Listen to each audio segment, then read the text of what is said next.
দেখছেন SD news media.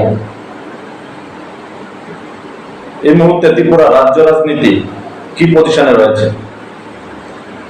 এই মুহূর্তে সাংবাদিক সম্মেলন করে মথার বিধায়ক রঞ্জিত দেববর্মা হুঁশিয়ারি দিয়ে দিয়েছে। গল্প খুব ইন্টারেস্টিং। কেন গল্প ইন্টারেস্টিং বলছি?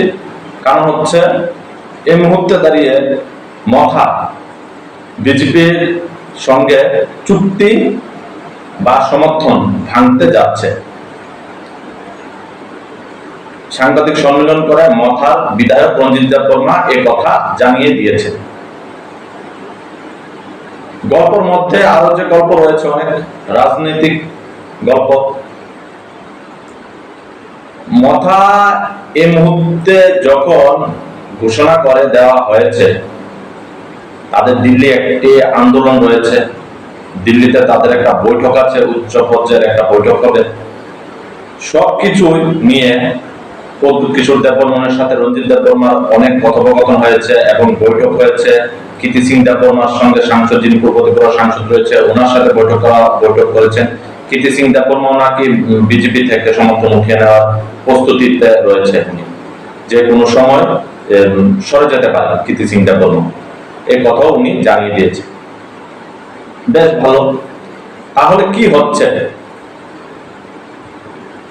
এডিসি নির্বাচন এগিয়ে আসছে। এসডি নিউজ বারবার দাবি করেছিল, এসডি নিউজ বারবার দাবি করছিল, কেন আমি বারবার বলছি, এসডি নিউজ বলছিল এডিসি নির্বাচনের আগেই সব পুরো রাজ্য রাজনীতি, ত্রিপুরা রাজ্য রাজনীতি ভাষা পাল্টে যাবে। কেন বলেছিলাম? আমরা বারবার দাবি করেছিলাম সরকারের থেকে যে কোনো সময় ভাঙতে পারেন মথা। তা ঘোষণা করে দেওয়া হয়েছে ইতিমধ্যে।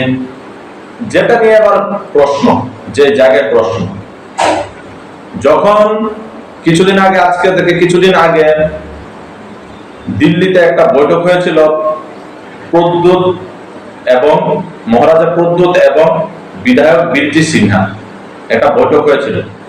সে বৈঠকে অনেক দীর্ঘ আলোচনা হয়েছিল। তারপর সুদীপ বর্মন, যিনি বিধায়ক রয়েছেন, সুদীপ বর্মনের সাথে একাধিকবার বৈঠক হয়েছে, একাধিকবার কথা হয়েছে।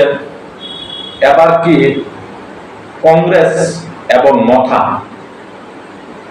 একসঙ্গে হয়ে এডিসি নির্বাচন হবে? ইতিমধ্যে অনেক প্রশ্ন উকি দিচ্ছে।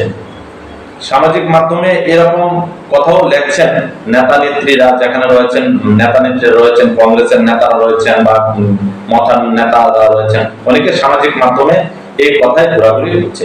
আবার এদিক দিয়ে সিপিএম এর যারা করছেন, সিপিএম যারা কর্মীরা, তারাও লিখছেন এটা নাকি এই যে ঘোষণা করে দিয়েছেন রঞ্জিত দেববর্মা মথার বিধায়ক, এটা নাকি নিছকে একটা নাটক বা গল্প। হ্যাঁ, নাটক বা গল্প হতেই পারে। কেন? এটা আমরা দেখে এসেছি বারবার, একের পর এক নাটক হচ্ছিল। নাটকটা আমরা দেখে এসেছি, বিধানসভা নির্বাচন থেকে শুরু হয়েছে নাটক প্রদ্যুৎ কিশোর দেববর্মা। আমরা বারবার দাবি করে এসেছিলাম, একটা দাবি করছিলাম বারবার, যেটা মথা এই মুহূর্তে রাজ্য রাজনীতিতে, ত্রিপুরা রাজ্য রাজনীতিতে এই মুহূর্তে দাঁড়িয়ে গিয়ে কোন জায়গায় প্রদ্যুৎ কিশোর দেববর্মন হচ্ছেন ক্রিম মেকার রাজ্য রাজনীতিতে। কেন? প্রদ্যুৎ যেখানে সেখানেই গল্প। এটা বারবার নিউজ মিডিয়া দাবি করে এসেছিল। এই জায়গায় দাঁড়িয়ে আবার জল ঢাললো কংগ্রেস। কেন জল ঢাললো? আমি বললাম কংগ্রেস এদিকে গিয়ে, মানে কংগ্রেস প্রদ্যুৎ কিশোর দেববর্মনের জন্মদিন, এটা যেটা গেছে আমরা দেখেছি, প্রদ্যুৎ কিশোর জন্মদিনে ওনার বাসভবনে বা বাড়িতে গিয়ে বিধায়ক, যিনি কংগ্রেসের যিনি বিধায়ক রয়েছেন গোপাল চন্দ্র রায়, ওনাকে শুভেচ্ছা জানিয়েছেন। কীর্তি সিং দেববর্মার সাথে উনি কথা বলেছেন।